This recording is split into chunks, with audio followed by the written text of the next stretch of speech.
You're listening to the Pace Radio Network here at paceradio.net. The opinions of the individuals during this broadcast are their own and may not be the opinions of their group or other organizations they may be involved with.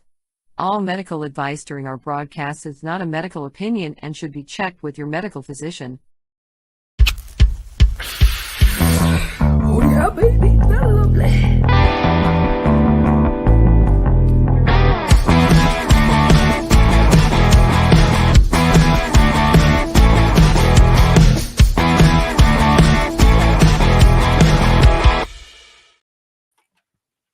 Good morning. It's January the 16th, 2023, and welcome to the Psychedelics and Cannabis Educational News, your psychedelic and cannabis news source. We're live here at the 420legacy.com news desk, and we're also live on our networks, Facebook, YouTube, Twitter locations, and CBG TV.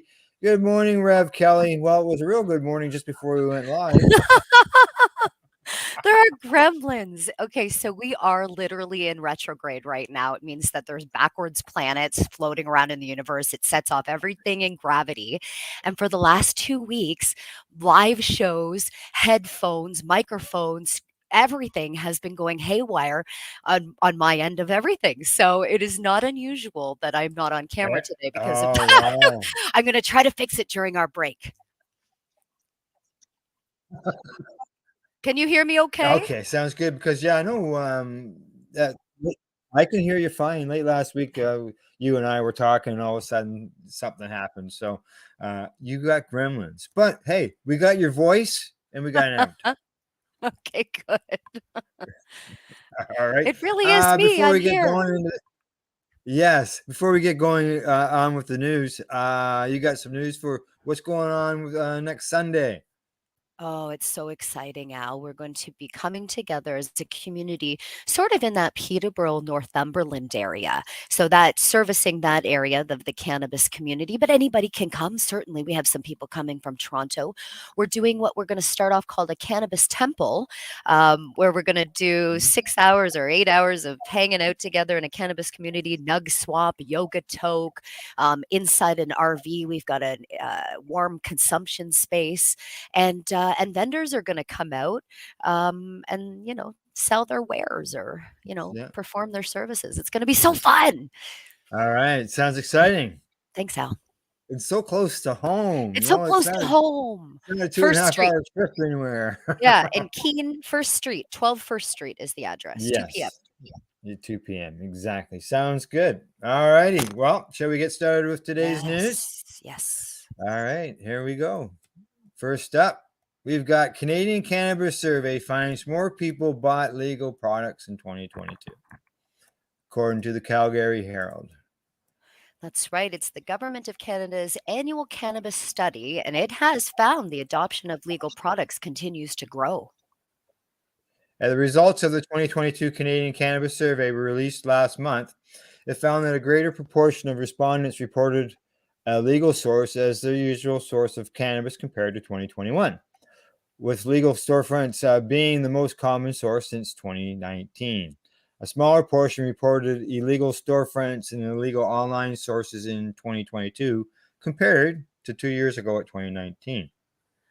The proportion of those who purchased cannabis in the past 12 months from a legal storefront did so 61% of the time, according to the survey, up from 53% in 2021. Only 2% said they purchased products from an illegal website, 1% from an illegal dispensary, and 1% from a cannabis dealer. Yeah. An October survey conducted by research and company Glacier Media found similar results. The survey found that 48% of respondents said that they had purchased cannabis at a legal retailer, up from 38%. And that survey also found that only 15% of the respondents said they had not bought any cannabis from a legal retailer in the past year, which is down. Okay. Well, the Canadian Cannabis Survey has been conducted by Health Canada every year since 2017. Data for this 2022 edition was collected between April and June, and over 10,000 people responded anonymously. Wow. 10,000. Yeah. Numbers coming up. Yeah. The government of Canada says it collects the data to understand how Canadians view and use their cannabis. They say results of the survey will be used to inform policy and program development, and help target public education and awareness activities. Okay. Mhm. Yeah. Interesting. Well, Yeah, well, it's that's a what they say in longer the next article. It talks paragraph. about some of the findings that Yeah, 12-month cannabis use amongst youth aged 12 to 19 has returned to pre-legalization levels, and that it there you increased, but go. then it returned to that. What a interesting There fact. you go. We had a slight bump, and then now it's right back to where it was before Interesting. legalization. So in the end, if that maintains, then Yeah. obviously legalization didn't increase youth consumption. Wow. This is good Yeah, data. Good data to yeah. have. The proportion of respondents smoking cannabis has continued to decline, while vaporizing cannabis using a vape pen has increased since 2021. Huh. It says of those who used cannabis driving after recent use decreased between 2018 and 2021 and remained unchanged in 2022. That big scare, the big warning, oh, everybody's going to smoke and Mhm. get high and drive. Well, they were Wow. they were scared for nothing. Yeah, yeah. Cannabis users said they spent $65 a month at the places, and smoking remains the most common method of consuming, followed by eating and vaporizing. Wow. So there you go. It's really That's good. what the that's what the Interesting. results Yeah. say. I know one point in there, it's somewhere around 50% of the people still that go to the stores do for medical purposes. Yes. Yeah. Yeah. And I'd it's say that's about right. yeah. Yeah, one year it was 53%, and then another year it was 48%. So, to hovering around that 50% mark, half the Yeah. people go to those stores for medical purposes and the Absolutely. recreational stores. All Absolutely. right, on to our next story. Yep. Headline says, under the table market grows, patients urge Ottawa to regulate magic mushrooms. And this is in the National Post. Look at that cute photo of those little mushrooms.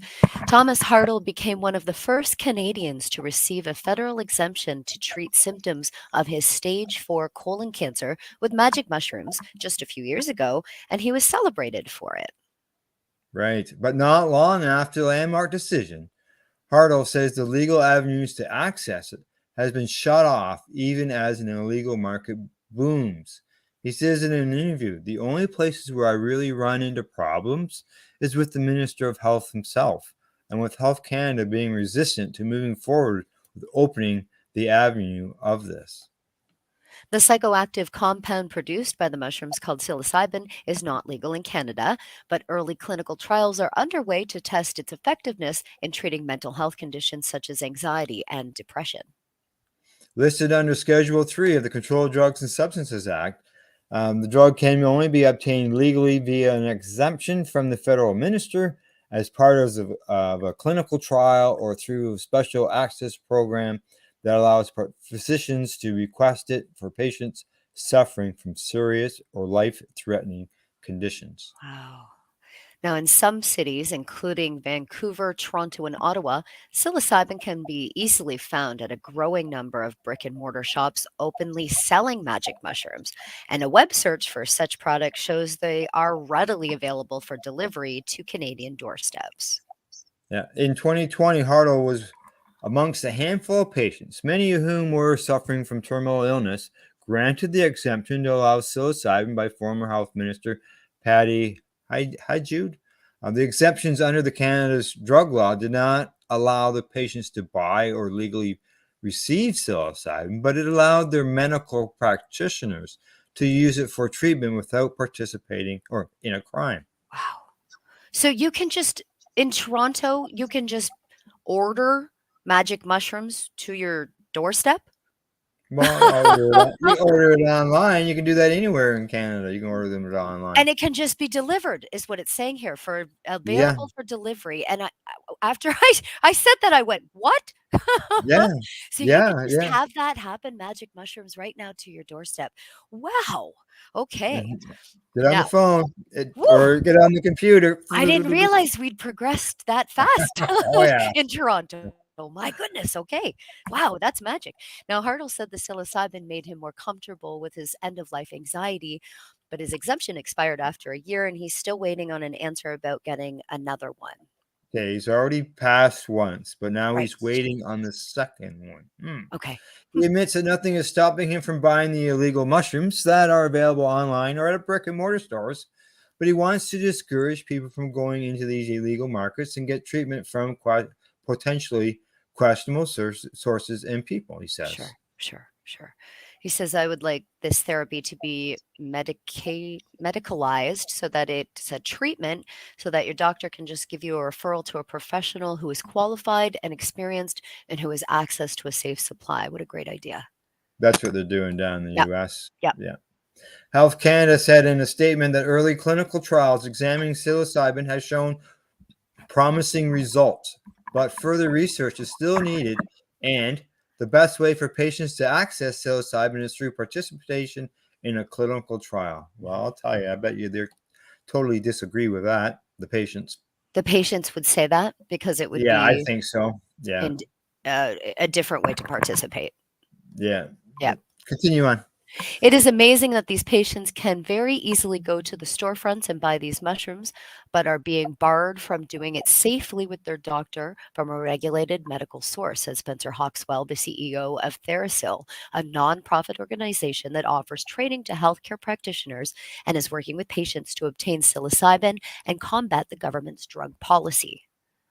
The group helped Hardle and others get their exemptions and is leading a legal challenge to fight the status of psilocybin in federal court. The federal government never justified why it departed from the original decision to grant the exceptions, according to Hawkswell. Instead, it is currently requiring doctors to apply through a special access program to use psilocybin.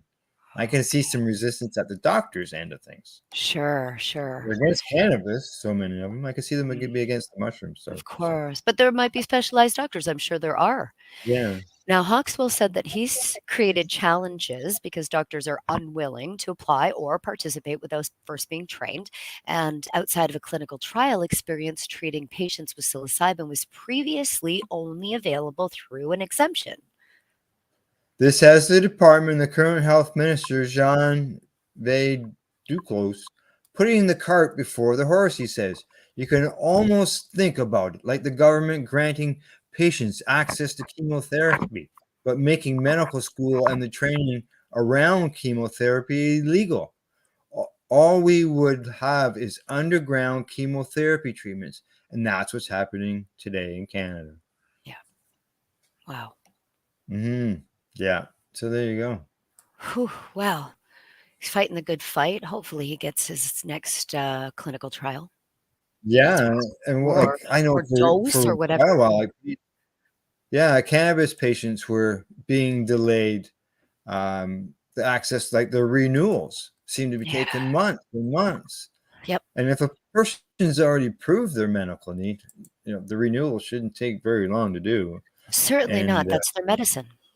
Yeah. Right? Exactly. Why should we live without our medicine? Yeah. We're not being forced to live without other medicines. I can still go to the drugstore. Go to a pharmacy. Yep. Pick up anything you need there. So. Yep. Yeah. Yeah. All right. On to the next story. MJ Biz Daily. Proposed cannabis store in British Columbia airport fails to take flight. This would be a follow-up to a story that we did months ago on this. I remember this one. A high-profile plan to open a first-in-the-world recreational cannabis store inside an airport terminal in Prince George, British Columbia, has been scrapped, apparently a victim of shifting economic conditions. The planned Cloudbreak cannabis location, previously known as the Co-Pilot Cannabis, promoted itself as being on course to become the first cannabis retail store in an airport terminal, garnering media attention. But in December, the Prince George Airport Authority announced that the store would not be signing a lease or beginning construction, citing changing market conditions. Cloudbreak co-founder Reed Horton declined an interview request by MJ Biz Daily to discuss the cancellation. PGAA president and CEO Gordon Duke told MJ Biz Daily that the store was in development for about 3 years and was due to open in the first quarter of this year before the change of plans. A lot has changed in the economy, Duke said, and certainly we've seen with interest rates and inflation just in the past 6 months, it has really changed the economic environment. Duke added that the store took longer to develop than a new airport retail store would typically take, citing regulatory hurdles related to opening cannabis stores and the added complexity of opening one in an airport. Red tape slowed them down. Yeah, of course it did. Of course. Now, some Canadian airlines were opposed to the airport cannabis store, arguing against it to Prince George City Council, saying that would be a takeaway that we had is to communicate earlier with the airlines, Duke said. Yeah. Now, Toronto Pearson reportedly hired a lobbyist in 2022 to explore the possibility of cannabis retail, although the airport's governing authority told CBC News that it had no plans for such a store. Wow. Mm. So, but there did a store did pop up at the at Union Station in September. I didn't Yeah. realize that. So that's kind of neat. At least there's one at the train station. Yes, at the train station. That's hey, go to Toronto on the GO train, Right. stop off get off at Union Station, go in, grab some edibles or whatever, and Yeah. probably jump back onto the next train. I don't know. Yeah. Or go in, you're right down there and take in a concert. It's good. It's Yeah. good that it's too bad to hear that the airport one did not, as they say, take flight. It's, I guess, forward thinking. Maybe our country wasn't ready for it. They talked about economics end of things. I don't Yeah. know. You would think that there'd be, obviously there'd be some, yeah. All of a sudden now it costs them more to build the place. Yeah. Well, they said it was something to do with So maybe that's what happened. regulations. Yeah. Yeah. Yeah. All right. And our next story. Headline says, this comes to us from CBC News. Brother of overdose victim plans to open brick-and-mortar stores selling hard drugs in Vancouver. That's an interesting one. As the Wow. possession of small amounts of Mhm. hard drugs is set to be decriminalized in British Columbia at the end of the month, one man says he wants to take safe supply to another level. A 3-year pilot project approved by Health Canada will decriminalize the possession of up to 2.5 grams of opioids, cocaine, methamphetamines, and MDMA in the province starting on January the 31st for people aged 18 and older. Jerry Martin says he plans to open a brick and mortar store in Vancouver's downtown east side to sell heroin, cocaine, methamphetamine, and other substances he says will be tested and will be safer for consumption than drugs bought on the streets. Even if the province says it's not legal, which I'm sure they are telling them that. Yeah. After spending, like, this is a big leap on that end of things. Right. After spending 15 years on the street and getting sober from hard drugs, Martin says he feels he has a duty to help end the stigma around drug users and people on the downside east side, especially since his brother died of an overdose a couple of months ago. Wow. Now, he says that every day a store like the one he envisions is not open is another day people are dying or in danger. And according to the latest data from BC's Coroner Service, 14,000 people have died since the province declared a public health emergency over the opioid and toxic drug crisis in 2016. 7 years, Al. Yeah, that's right. A couple thousand people every year. Wow. Yeah. As Jerry says, opioids and dying from these sort of things, it's a major part of the crisis, but that's not the only part. He adds that predators on the downtown east side, often take advantage of people using and purchasing hard drugs. Oh, no. Mm-hmm. Getting robbed, getting sold something that isn't what it should be, fear and violence is the number one. And having the drugs tested, Martin not only hopes to prevent overdoses and deaths, but also a safe place for people struggling with addiction. He says he plans to sell only to adults and offer 2.5 grams at a time. Every purchase will also come with a bit of education. Martin says he'll warn customers about the dangers of using drugs and direct them towards neighborhood resources that can help them get clean, give them a place to spend the night, or offer them something to eat. Wow, that is the key right there. Or this is harm reduction, what he's doing. And Yeah, clearly, the exactly. next step would be education. And hopefully, he would be recommending cannabis as well for harm reduction. It Yeah. would all work so beautifully. Oh, blessings to him. BC's Minister of Health and Addiction says the decriminalization of people who use drugs is not the same as legalization. Yeah, he says Mr. Martin's project is not within the scope of decriminalization, the minister said in an email. The selling or trafficking of controlled substances remains illegal. And the minister says police will maintain the ability to enforce laws pertaining to drug trafficking after January the 31st. Hear from Dana Larson now, a cannabis and drug policy reform activist. He says that Martin's idea will catch on.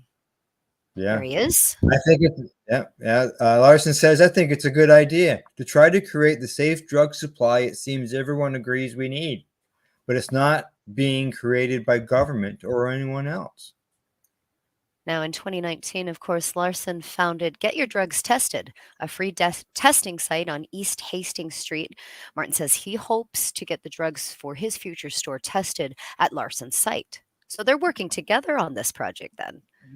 Well, yeah, it looks that way. And Wonderful. we had Dana on the Pace Radio show, and I believe he was somewhere around 25,000 tests that they have done so far That's across incredible.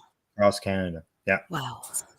He says it could be anything from just the user themselves to even the person who sells the drugs, to make sure that they're selling a drug that's clean, because like they get it from whatever source, right? Yeah. And it's probably And anonymous too. They probably don't track it. yeah, yeah, Wow. yeah, yeah. He says these things should be getting tested beforehand, according to Larson. They should be labeled, and people should know what they're getting beforehand, like with any other substance. Yep. Yep. And it just big quote here saying it's just helping people. That's exactly what these Yeah, people are doing. Well, his business model has been mapped out. Martin's still looking for commercial rental space, he says. yeah, I imagine, and he's gonna be probably, looking for a while, because Yeah. as we're seeing with the Victoria Cannabis Buyers Clubs, they're getting Oh, evicted jeez. after 22 years in the same place. Oh, terrible. I saw So that. yeah, Not exactly. fair. All right, last story before we go to break. Here we go. Line on this one says cannabis and the oral microbiome, exploring their impacts on the brain. Ooh, I like this. Some Saying more research and inspiration studies here, strikes. Kelly. Yeah, it's wonderful. Inspiration strikes when you least expect it, it says. And that was for Wei Jiang, MD, a professor of microbiology and immunology at the Medical University of South Carolina. Inspiration came in 2018 on a smoke filled boat tour around Amsterdam during an international conference. How cool! Says everybody was smoking except me. I was studying the microbiome at the time, so after talking to them, I figured out their oral health was affected by smoking and wanted to understand this further. Like, Of yeah, course. Now, in the sure. years since, Zhang has focused her research on how smoking cannabis alters the oral microbiome, or the community of bacteria that live in the mouth. The South Carolina Clinical and Translational Research Institute providing pilot funding for Zhang's research. Now, with $3.7 million in recent funding from the National Institute of Drug Abuse, Zhang and her collaborator, Sylvia Fetting, who has a PhD from the University of North Carolina, will dive deeper into the effects of cannabis-caused changes to the oral microbiome and their impacts on neurological disease. She says this will be the first study to investigate the cannabis-altered oral microbiome and its effects on the brain. Cannabis is the most widely used drug in the US and can have positive mental effects such as reducing anxiety. However, long-term use can lead to impaired memory, learning, and motor skills, said Zhang. Smoke also contains harmful compounds from combustions that affect oral health. So she's hoping to combat that, it seems. Yeah. Changes in oral bacteria have been linked to cardiovascular diseases, preterm birth, and even Alzheimer's disease. Unnatural changes in the oral microbiome, known as dysbiosis, can allow harmful bacteria to thrive in the mouth and even enter the bloodstream, damaging other organs such as the brain. Yeah, you've got a bad mouth, you can have a sick body. Yeah. Now, Zhang and her collaborators showed in December 2021 a study that frequent cannabis use alters the oral microbiome. They found unusually high levels of bacteria antimyces, myceri in frequent cannabis users, but not in tobacco or cocaine users. That's interesting. Oh. Yeah, and they say in general the amount of A Myers should be very low in a healthy oral microbiome. So cannabis, once it goes up, Okay. it alters it. So, Ooh, and then it's talking it's about a long long-term story. memory loss. But yeah. Okay. Oh yeah. Really? Yeah, long story and interesting, but I'm actually interested on how ways to combat that bad bacteria. So I'm going to follow up with Stacy Oh Boback, yeah, who I I know see. you had on your show before, and Yeah, ask her that question. Yeah. yeah, exactly. Yeah. You know, we've had stories recently that talk about how cannabis can be beneficial for people with dementia and Alzheimer's. And here it says that mice orally exposed to A. Meyer for 6 months showed increased inflammation and more amyloid beta proteins in the brains. These proteins are thought to be linked to long-term memory loss and Alzheimer's disease. So yeah, Affects that microbiomes are in our mouths. yeah. Yeah. Yeah. No, it's you know, it's all part of studying, finding out what's going on, and as you said, hey, Stacy, what's going on? Yep. Yeah. All right. Well, I see we got some comments. I'll get to them when we get back from the break. Great. And off we go. Time to medicate. Kelly and I will be right back after a medical session. You're watching Psychedelics and Cannabis Educational News here on the Pace Radio Network. You're listening to the Pace Radio Network here at paceradio.net. When you think of the number of unique products developed in the fields, kitchens, and labs at Legacy 420, it's hard to think that one stands out above the rest. But tell that to the thousands of people who have tried this amazing breakthrough product. This is our Sacred Salve. This is actually our extra strength. It comes in 5 different strengths. It's all natural, all organic. It typically works within 10 to 15 minutes of putting it on. It's good for arthritis, it's good for inflammation, any kind of pain. We're very proud of it. Sacred Salve, so easy to apply, along with soothing relief. To select a strength that's right for you, come in and talk to your trusted partner. Legacy 420 out on your road.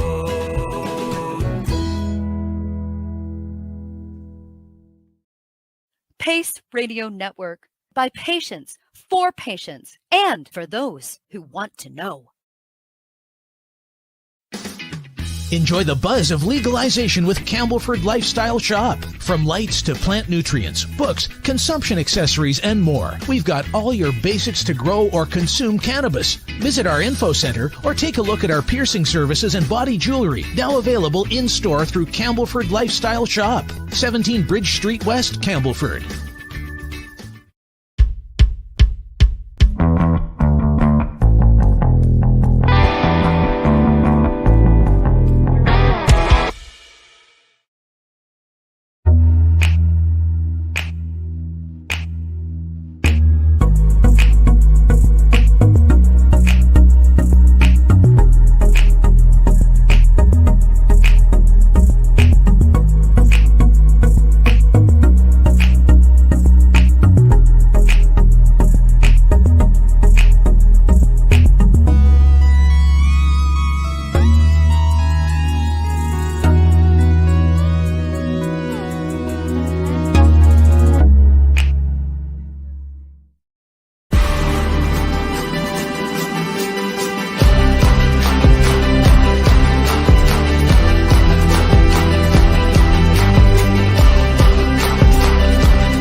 Let's share PACE everywhere. That way it can help create peace.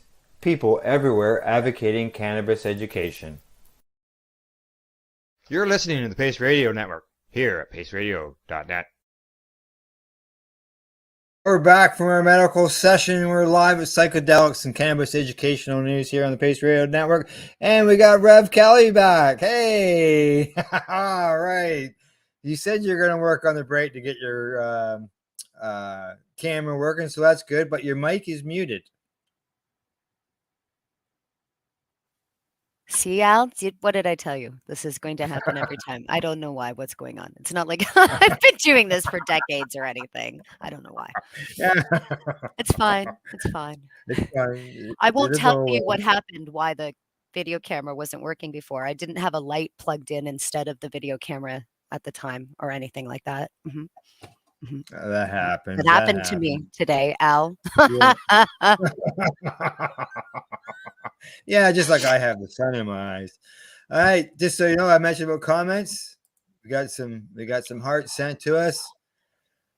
Unfortunately, how would you? I can't pronounce I want to the name. say Vieux Diop. I tried. There I'm you so go. sorry if I said it wrong, but I like that name, whatever it is. Yeah. And long name here. Do you shave? Says happy 420. So, and they also say peace out. So obviously stayed in for a bit, motored along. So it was good for them to stop in and for a visit. So, all right, on to our next story. This one comes to us from Marijuana Moment. A headline says New York governor signs bill to mandate state legalization of Schedule I drugs like psilocybin and MDMA if federal law changes.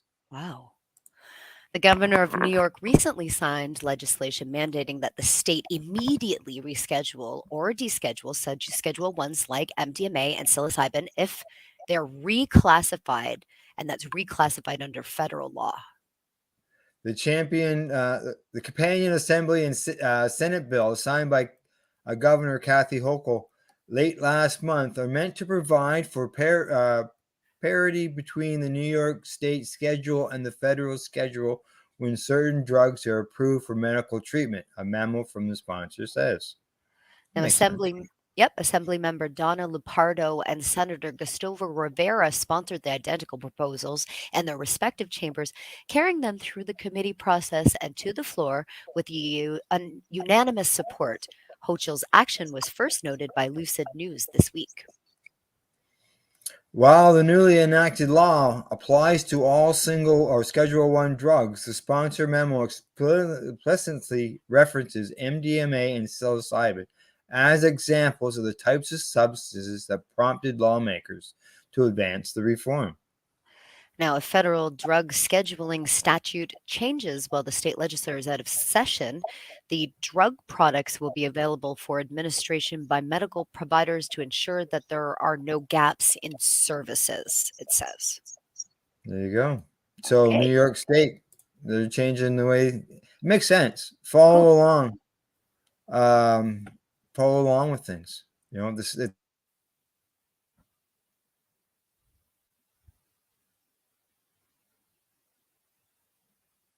Al, did you freeze?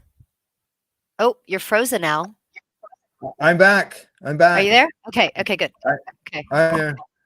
And to our Facebook user, hope you too. Hope all is well. Stay lifted. We're lifted. All right. I got an idea. I think I might know who the Facebook user is. What do you think? All right. Next headline, also for the Marijuana Moment. Hawaii lawmakers announced marijuana legalization push for 2023 with newly seated pro-reform governor. I like that. Good news. Hawaii advocates are feeling confident about the prospects of advancing cannabis legalization in the new session, with an activist coalition holding a press conference on Wednesday alongside state lawmakers to lay out the path forward for reform. There's renewed reason for optimism in the new year as voters elected a pro-legalization governor and lieutenant governor during the November election. Lawmakers are now prepared to introduce reform legislation after officials finalized recommendations for legalization as part of a task force. Representatives of major advocacy organization, including the Cannabis Policy Project, ACLU of Hawaii, and Drug Policy Reform of Hawaii, said at Wednesday's briefing that they're gearing up for an active session with hopes to also pass legislation to facilitate automatic record clearing and resentencing. Yep, they were joined by Rep. Jenny Capiel, who plans to file legalization legislation, and said that this year we stand on the principle or precipice of history. We now have a roadmap for legalizing recreational cannabis in our islands. Legalizing cannabis is not just a matter of money, it's a matter of moralities. Saying our society's most marginalized people would be first in line to participate in the cannabis industry that we are seeking to grow, adding that agricultural and business practices would be based on sustainable and indigenous cultivation methods, ensuring that cannabis operations uplift the needs of U.S. residents, the needs of Hawaii's people, not the profits of multi-state corporations. Nice. Good stuff there.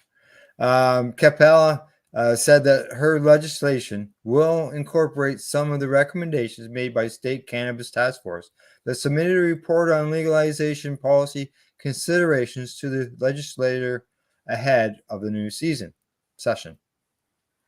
Saying people of color and economically disadvantaged residents are disproportionately harmed by our state's unwarranted commitment to incarceration. By legalizing cannabis, we can build an industry that diversifies our economy, strengthens our agricultural heritage, and delivers justice to those who have been unjustly criminalized.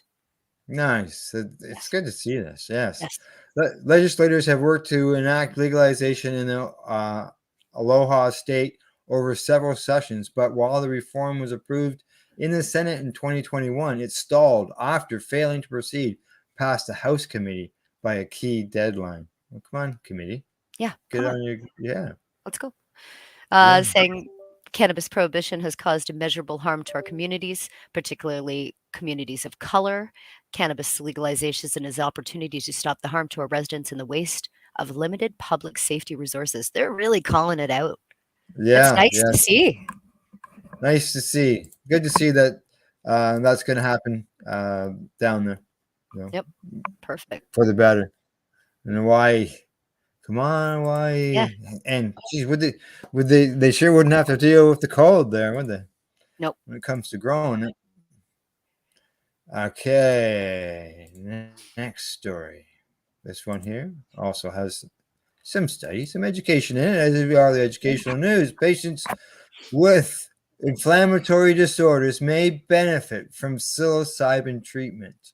This is from a publication called Pharmacy Times. Okay. Data from a clinical study evaluating psilocybin as a therapeutic for inflammatory disorders in 3 different patient populations, such as patients with Parkinson's disease, bipolar disorder, and chronic pain, are expected to be released by the end of April 2023, according to a press release. It's conducted by researchers at the Clinical and Transitional Science Institute at the University of California, San Francisco, and the investigators are looking hopes that the study results will support the use of psilocybin as a therapeutic for inflammatory disorder. Crohn's, all that, IBS, that's inflammatory. Plus, all the others are out there. They go on to say the UCSF research team is making progress in the clinical trial. The data gathered from these studies could uncover the role of inflammatory activity in such conditions as Parkinson's, bipolar disorder, and chronic pain, says Eric Weisblum, who's the chief executive officer of Salo Pharma, in a recently published press release. Mushroom-derived psilocybin has specific psychoactive properties that have been investigated for medicinal use in recent years. It has been proven to affect serotonin receptors and has shown promise in treating addiction disorders and various forms of depression, which can occur in all 3 inflammatory conditions. The UCSF CTSI investigators are assessing the effects of psilocybin for each condition separately. Initially, the investigators will administer a preparation therapy followed by two dosing sessions following using psilocybin and end with an integration therapy. The investigators will collect 4 blood samples from each participant, one at baseline, second one or 2 at post-dosing samples, one taken after each of the 2 doses, and a sample at the 30-day follow-up. Diagnostics and data are expected to have been fully collected by February 2023 for patients with Parkinson's, early 2023 for patients with bipolar, and April 2023 for patients with chronic pain. Yes. Utilizing psilocybin in this study is a regimented dosing pattern. We hope to gain significant data both in mechanism of action and potential biomarker for personalization of psilocybin therapy. Wow. Yeah, and Parkinson's disease is a brain disorder that worsens over time, suggested to affect more men than women, and is characterized by uncontrollable movements, including shaking, stiffness, and difficulty with balance and coordination.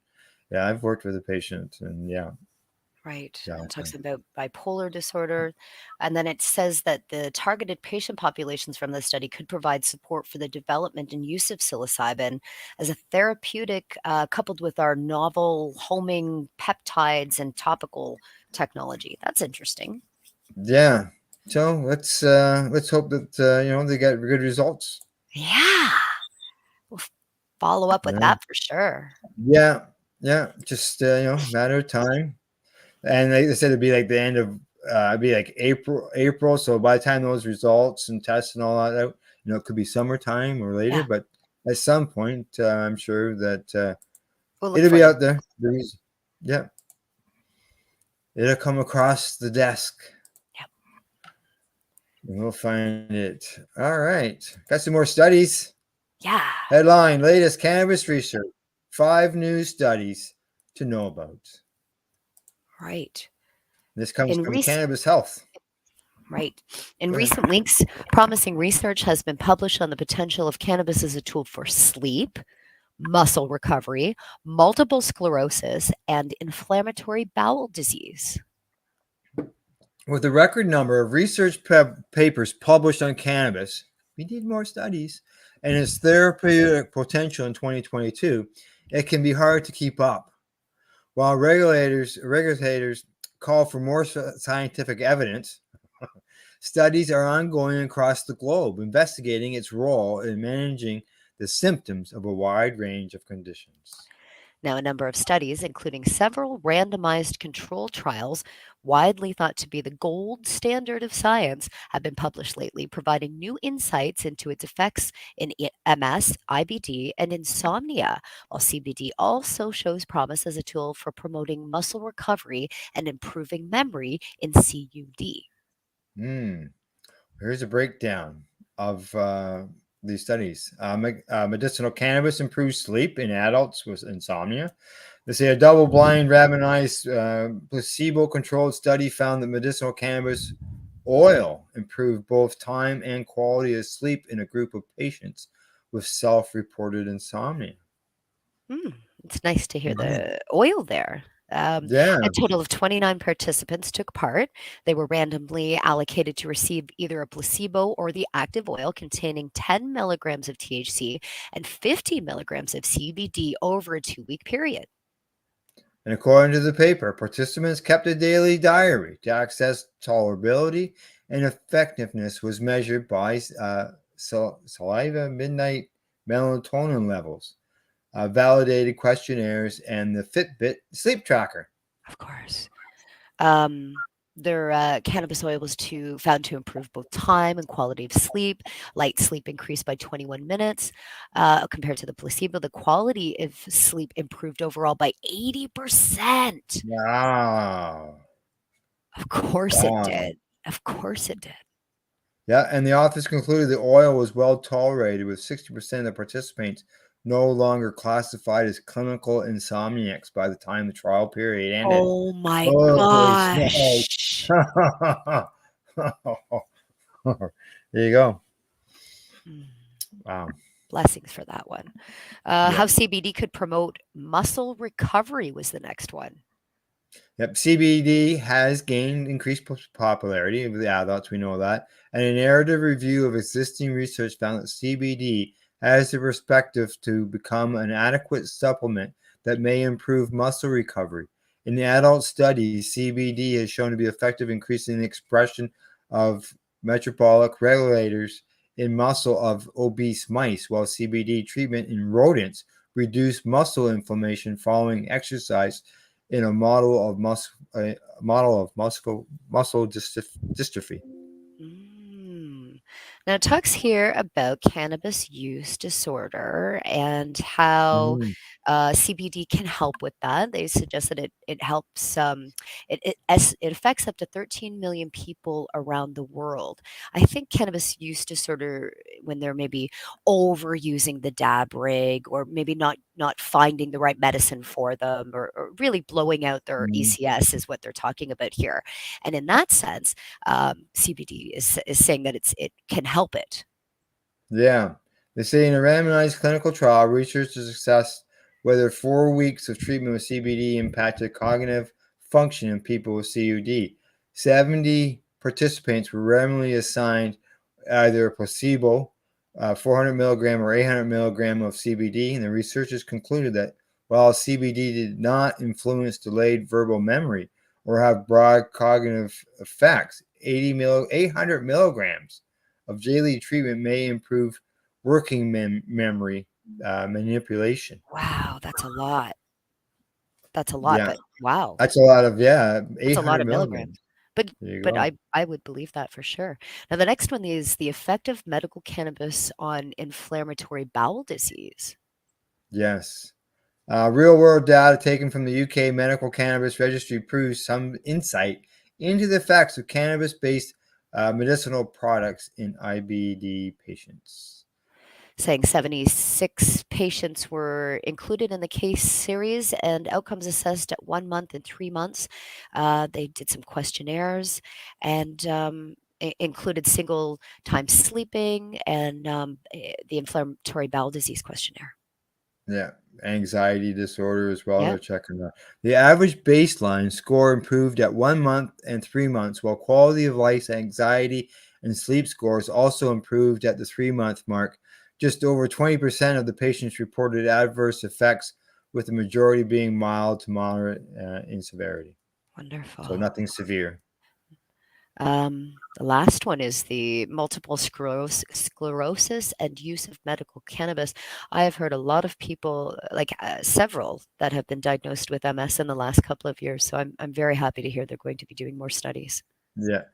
They checked with 141 patients in this one, and according to the papers, patients experienced extensive MS symptom improvement Wow. after the initial initiation of cannabis treatment, with the alleviation of pain at 72% and spasticity at 48%, and an improvement to sleep was 40%. Oh, wonderful. Next line. There was also a significant reduction in opiate use among patients. Wow. Exactly. Nice. Nice to And the hear. authors and the authors concluded in many patients with MS, MC was well tolerated, eased pain with spasticity, improved sleep and other symptoms, and reduced use of concomitant opioid analgesics. Prospective studies are needed to further investigate the role of medical cannabis in patients with MS. So there you Yes. go. Another, yeah, What a win, and eh? patients will tell you that. That's Yes, that's a great exactly. article. All right, last story of the day. And even though we're a little delayed this morning, we may still get done on time. We will. All right. On this one says there are many therapeutic uses for psilocybin research. Love I this don't. research. Love it. Most people would agree that the objective of mental health care should be pretty straightforward to help affected individuals live the best possible life with reduced or eliminated symptoms. Unfortunately, serious mental health issues are often debilitating, and talk therapy falls short when it comes to symptom management. Most individuals with severe and persistent psychiatric disorders are unable to maintain ongoing employment due to their condition, putting them at risk for homelessness and other similar outcomes. Fortunately, the therapeutic uses for psilocybin may hold the key to changing all of that. Psychiatric disorders such as anxiety, depression, and chronic pain may be treated with psychedelic drugs like psilocybin and LSD, according to research presented at the San Diego Society of Neuroscience meeting. Biomedical engineer Alex Kwan presented findings indicating that psilocybin, a compound found within magic mushrooms, may help the brain create new connections between neurons, a process called brain plasticity. This plasticity may be why single psychedelic drug dose can have long-term therapeutic uses for disorders like anxiety, depression, and PTSD. Wow. While these drugs have shown promise in treating cluster headaches, they may also cause unpleasant hallucinations. Yes, they may they may not be tolerated by all patients. A survey of 53 people found that 93% of those who use psilocybin during a cluster period reported it effectively reduced the intensity or frequency of their attacks. Now, psilocybin has also been found to increase life satisfaction and quality of life for those with chronic cluster headaches. But more research is needed to understand the safety and effectiveness of the drug for this purpose. Yale University is now conducting further studies based on these findings. Wonderful. 93% Yeah. found a benefit. Yeah. Wow. Migraine and post-concussion headaches are also being studied as potential indications for psilocybin treatment. A small randomized placebo-controlled study at Yale found that a single low-dose psilocybin reduced the frequency of migraines by 50% over 2 weeks. A Wow. follow-up study is being conducted to examine the effects of repeated doses of psilocybin on migraines. A study on the use of psilocybin for post-concussive headaches is currently enrolling at Yale. In addition, a clinical trial is underway to evaluate the use of low-dose psilocybin to treat SUSINHA, a rare and debilitating type of headache. Oh I've my never heard of gosh. it. This is Yeah. incredible. This is incredible. Psilocybin has shown promise as a potential treatment for treatment-resistant depression. Research is starting to show that the use of I don't want to try an agent like psilocybin has the ability to alter sensory perception in a way that can help depression symptoms. Through the use of this type of therapy, the mind can function more clearly, allowing brain regions to connect that may have previously struggled to work together properly. Holy crap. In a Yeah. recent phase 2 double-blind trial, participants with treated resistant depression were randomly assigned to receive a high dose of psilocybin, which was 25 milligrams, a lower dose at 10 milligrams, or a placebo, which was at 1. The results show that the high dose significantly reduced depression scores compared to the placebo after just 3 weeks, Wow. while the lower dose was ineffective. Although some adverse effects, including suicidal ideation or behavior, were reported. Oh, interesting. More extensive and more prolonged trials are needed to fully understand the safety and effectiveness of therapeutic uses of psilocybin for treatment of depression. So Wow. there you go. That's amazing. More. Yeah. Yes, lots of studies, lots of stuff on that today, Yeah. both on cannabis as well as psilocybin mushrooms and stuff, which is Nice good. to see. It's good to Nice see. to see. Yeah, and it's as they said, cannabis is one of the most researched plants, but yet we need more studies, You know, and they were swamped with studies this year. Yep. Well, we'll get them all back and tell them all to our audience. That's right. All right. Before we leave, I got about a minute or two here, a minute or so.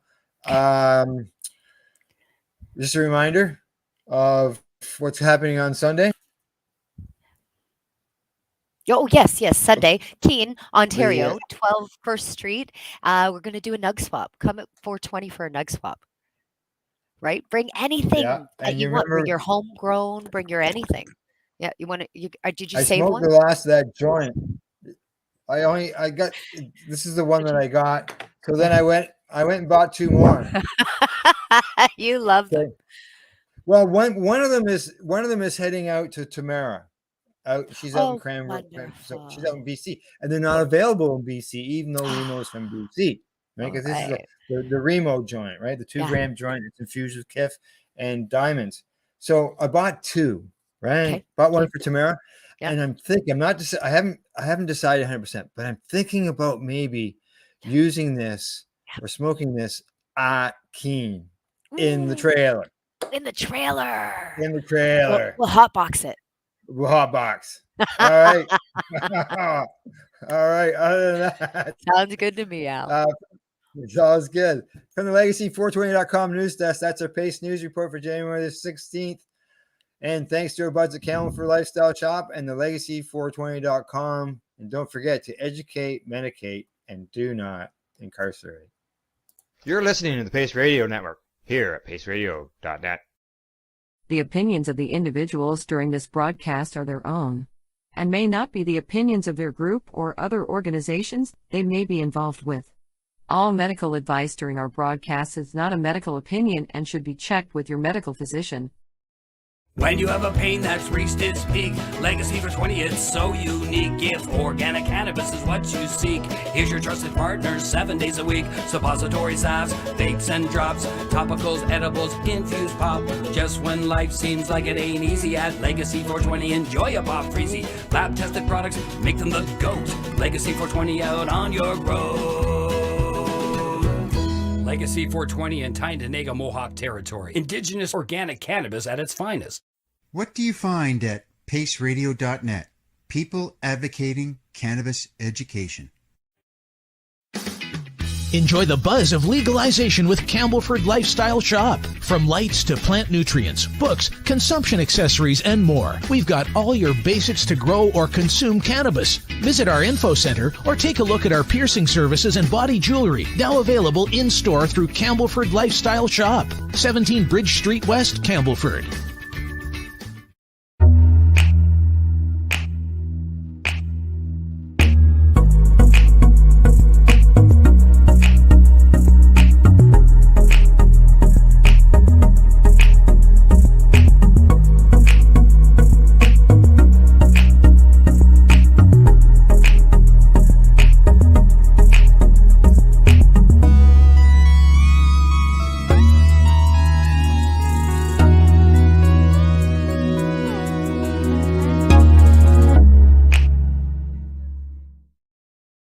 We are people advocating cannabis education here at paceradio.net.